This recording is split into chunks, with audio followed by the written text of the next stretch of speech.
Hello everyone, welcome to the channel. I am L to the W. I'm a disabled veteran, YouTube vlogger, and an avid car enthusiast. Behind me here is my beautiful 1991 Z28 that I bought for this channel as a project car. Future plans from now, I'm not sure when you'll be seeing this video. It could be 5 years from whenever I filmed it, and the car could be totally different by now, but as of right now, I just bought it September 2019.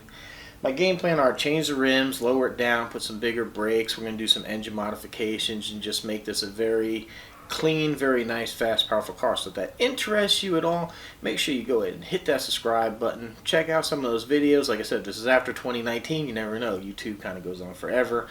I have other how-to videos that have been out there 2-3 years, and I still get people giving me comments, and I do appreciate knowing that my videos help. So in times like this, when I do stuff for the car, like I said, just bought this one and I had some things I had to do, I like to do a how-to and show people how to do things. So today I'm going to be talking about the front side markers here. It's kind of a unique setup on this car, that there's two little clips that are kind of weird and kind of difficult to wiggle out.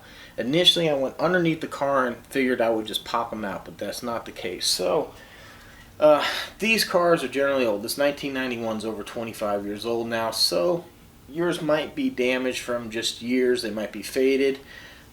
Maybe you're going to paint the car and you want them out of the way, or maybe like somebody did when I bought them, put these nifty clear side markers in. Maybe you just bought these and you want to swap them out.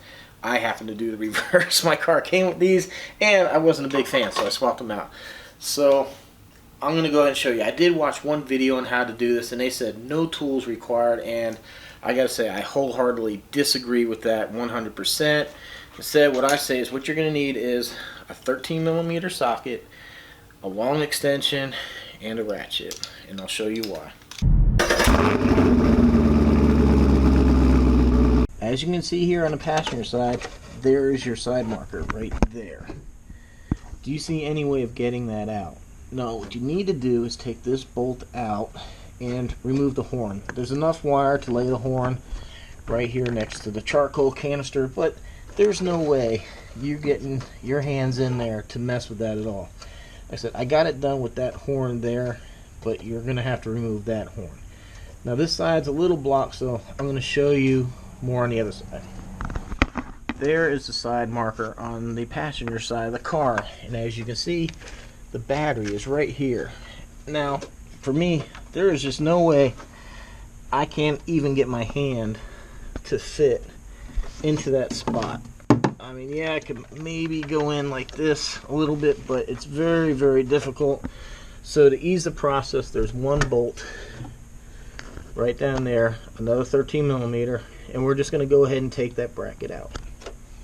There you have it. Just reach down here and pull out the entire thing. Don't forget, this bolt will just fall out, so try to keep it straight up and down. And then we're just going to pick up the battery and move it over to give us ample room to work.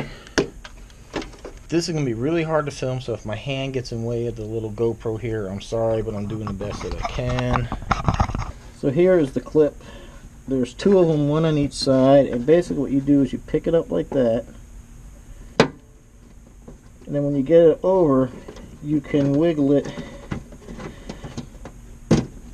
down and up out of the way. There is a piece of plastic here that's used to center the piece, but this is what you have to do. You have to take these clips all the way out, and that's what makes it funky to do on here.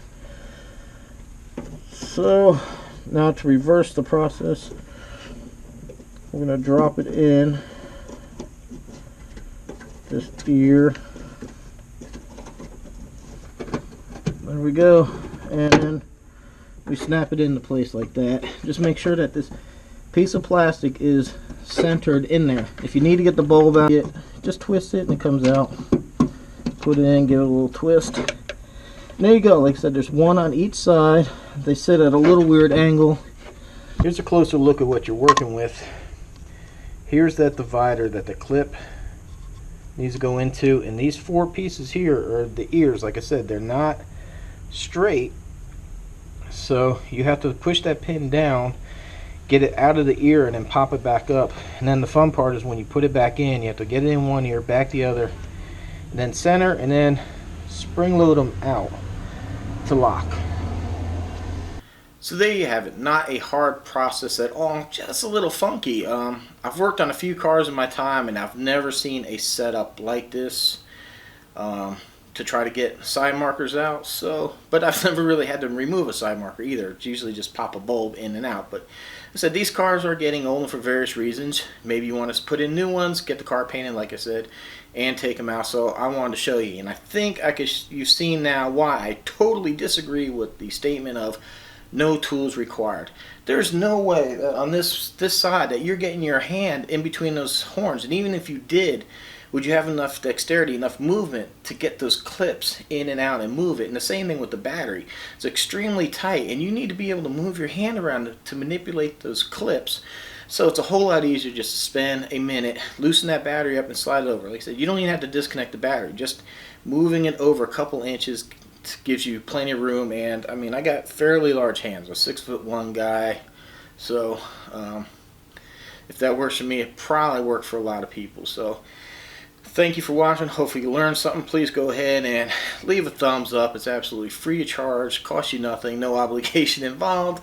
And where else can you do that? And it just helps the algorithm of YouTube recommend my video to other people searching the same thing that you did, trying to fix this car. So like I said before, if this car, I have a 2017 Camaro right at here.